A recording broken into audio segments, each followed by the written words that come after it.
It was one of those pristine spring mornings, the kind that tricks your bones into thinking they've forgotten winter. The early sunlight streamed in softly through the kitchen blinds, casting quiet golden shadows on the floor as I sat at the table, coffee lukewarm, mind wandering. I'd been up since 7, not out of excitement but out of that peculiar restlessness that arrives when change is knocking. Today wasn't just any day. It was the beginning of the end of 23 years in the same home, and the beginning of something unknown. I was downsizing, a word that sounds so tidy, so practical, but nothing about letting go of a home soaked in memories feels clean or organized. Every wall held whispers of laughter, arguments, holidays, and silence. Every drawer, every chipped corner, every squeaky floorboard held 1,000 tiny echoes of life.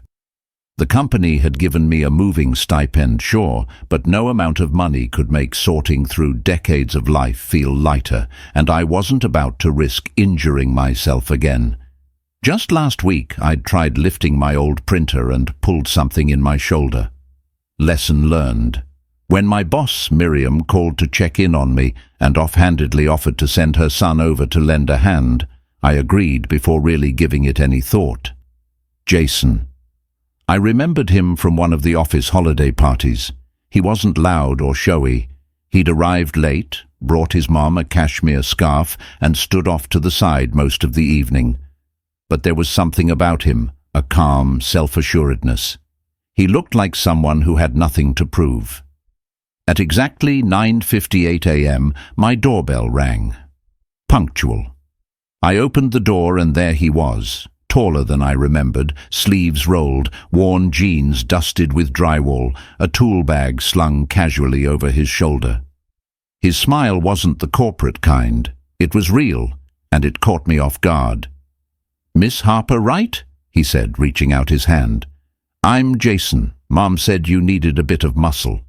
I laughed, stepping aside. "Call me Diane." And yes, desperately. I underestimated just how much one person can hoard in 2 decades.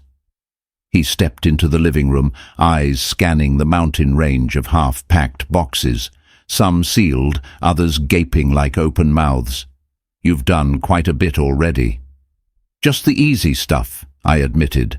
"The sentimental things, files, books, photos, garage junk, I've been avoiding."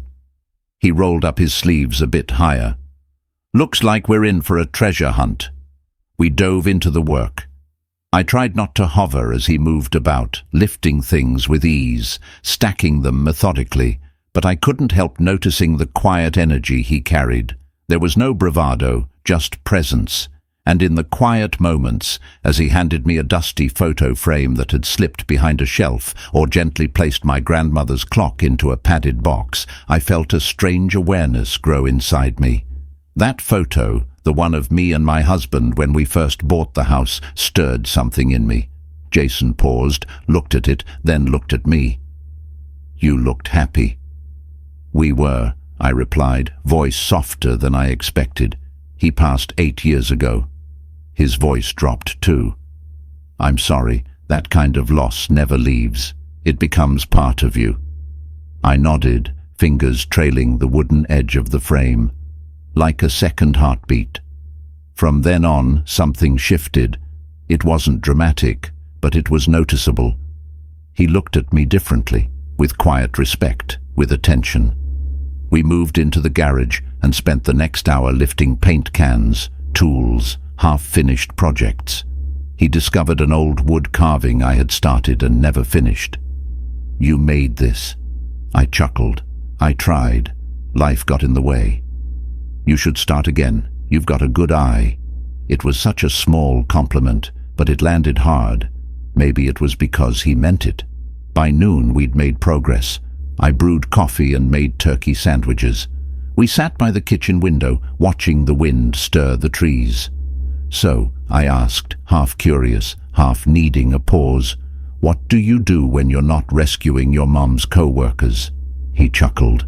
"Design consulting, freelance, mostly interior renovation, nothing flashy." Explains the tool bag. "You've got hands that build." He looked at me. something unreadable behind his eyes. I like creating spaces that feel like they belong to someone. I nodded. That's rare. A beat of silence stretched between us. Was it hard, letting go of this place? Not the house, I answered. The ghosts. They're quiet, but they don't like change. He smiled, thoughtful. Maybe it takes someone new to make peace with ghosts. That line stayed with me. The next morning I caught myself brushing my hair longer than usual. I dabbed on rose-tinted lipstick I hadn't worn in months. I told myself it wasn't for him, but maybe it was. Jason arrived a little after 10, iced coffees in hand. Thought we might need these today. You're spoiling me, I said. At this rate, I might have to keep you around. Fair trade, he smiled. You feed me, I lift stuff.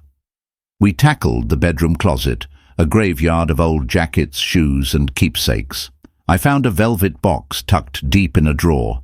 Inside was a silver bracelet, my anniversary gift. The engraving read, "Still us, always."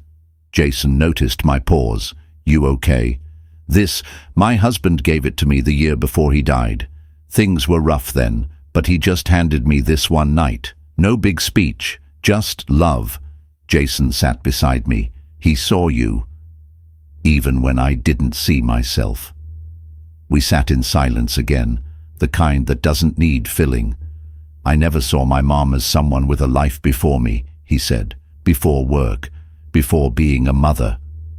It's easy to forget, I whispered. We all had lives before our roles. Helping you move. It's not about boxes, it's about stories. I handed him a box of vinyl records. Then here's a chapter you might enjoy. He grinned, flipping through them. Joni Mitchell? You've got soul. You think I'd pack my music first? Please. No, he said, eyes locking with mine. You're the kind of woman who saves the most important pieces for last. That compliment nestled in my chest. Later, while reaching for a high shelf, I wobbled. He caught me by the waist. Our eyes met. Neither of us moved. Careful, he said. I'm fine, I murmured, but I wasn't. The next day, he brought croissants. We had breakfast at the counter like old friends. The kitchen felt warm again, like it remembered joy. We sorted through art supplies. He found one of my old paintings. Yours? I nodded, before life got too noisy. You should paint again, not for anyone else, just for you. His words were soft, but they echoed. He saw me, not as a widow, not as an aging woman, but as someone still becoming. We shared stories, laughed over childhood accidents, remembered people who left too soon. At one point, our hands touched. His fingers brushed mine. You have paint on you, he smiled. I guess I do. It suits you. In the backyard later, we sipped lemonade. The garden was wild, overgrown. Even the weeds have beauty, he said. Like me. I hope you know you're allowed to bloom again.